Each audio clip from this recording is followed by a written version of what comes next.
All right, hey everyone, this is Michael Huber. I had a couple questions on how do I take sports photography indoors because it seems bright, but the lighting actually is horrible. So with this camera, what I have here, let's talk about the lens. Kylie, you want to hold that? The lens, I have a 70 to 200 2.8 aperture, which means that it lets a lot of light in. There's also image stabilization on this lens, which allows me to hand hold it, so I don't need a tripod.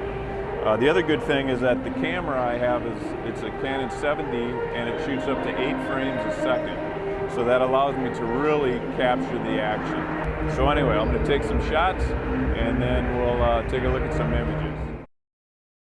All right, well, I came back to my office because it's a little less noisy here to talk about camera settings. And boy, I really need to clean the back of my camera. Um, this is one of those do as I say and not as I do moments because typically, what's the priority here? We're trying to freeze motion. So that would make sense that you'd use your shutter priority and set the camera speed and let everything else fall into place. Well, um, I am so familiar with aperture priority and I want to maximize the light that I'm letting in, so I use aperture priority. The goal, though, is that you want the shutter speed to be 1/250th a second or above. At 1/250th of a second, you still get a little blur in the feet and the hands to kind of show that motion, which is what I like. Um, but for me, I'm setting my aperture at f2.8, the maximum my lens allows, which for me to get 1/250th or 1/320th of a second shutter speed, I need to set my ISO at 1600. So I do that. I also use the high speed continuous so that I just hold down the shutter button and it goes click, click, click, again, 8 frames a second. The focusing I set to AI servo. In fact, I just always leave it on AI servo. And if you remember, that basically anticipates motion. So as you're tracking the subject, the camera senses the motion and allows it to focus faster. So I use that.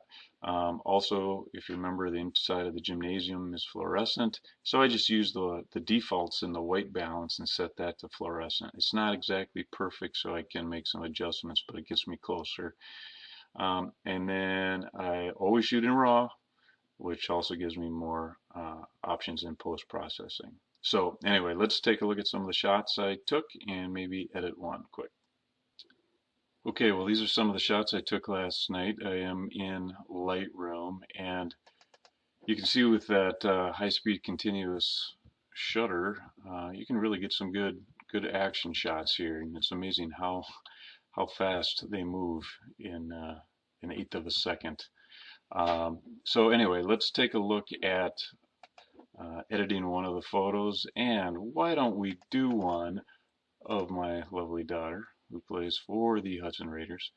So not a bad image. The first thing I would do is adjust the white balance, and you can see even though we had it set at fluorescent, it still reads a little bit warm to me, so I'll kind of pull that down a little bit there to cool it off.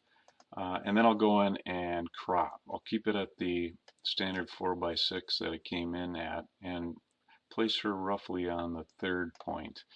And then we need to straighten the image. You can see that, I'll use this railing as my guide, and it definitely isn't straight. So you can just grab one of the corners, hold down the button, uh, rotate until it looks about straight. That's not too bad there. And then the other thing you want to watch out for when you have people in the background is you don't want to cut heads off or in half. And so ideally, you move the image around and let's see, yeah, so pull that down a little. So he's looking pretty good. She's looking pretty good. So that's not too bad. All right, so then I'll click OK. Um, One of the things I do too is I'll sharpen the eye, even though set this to sharpness, even though this image is pretty far away and you might not be able to see it when you're zoomed out. I still like to do it. There's also some grain here, so I go down to noise reduction, pull some of that noise out of there, pop it back out. It still reads a little bit of yellow and orange to me, so I will pull some of each of those out. That looks pretty good. Maybe pull out some shadows. It might be very subtle to what you're seeing versus what I'm seeing on the screen here. Then I also like to go to the whites, and if you remember, if you hold down the Alt key, click on the little slider and drag it until you start to see some white. That will mean that you're getting the whites white without blowing them out and clipping the whites. I think I will add a little bit of clarity, which is a mix of sort of contrast and sharpness, just to make the image pop. If I pull it all the way, you can see what that does. So pull it back a little bit. And then I think the last thing that I will do is add a vignette.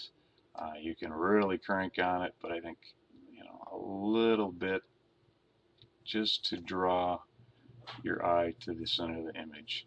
So if we look at before and after,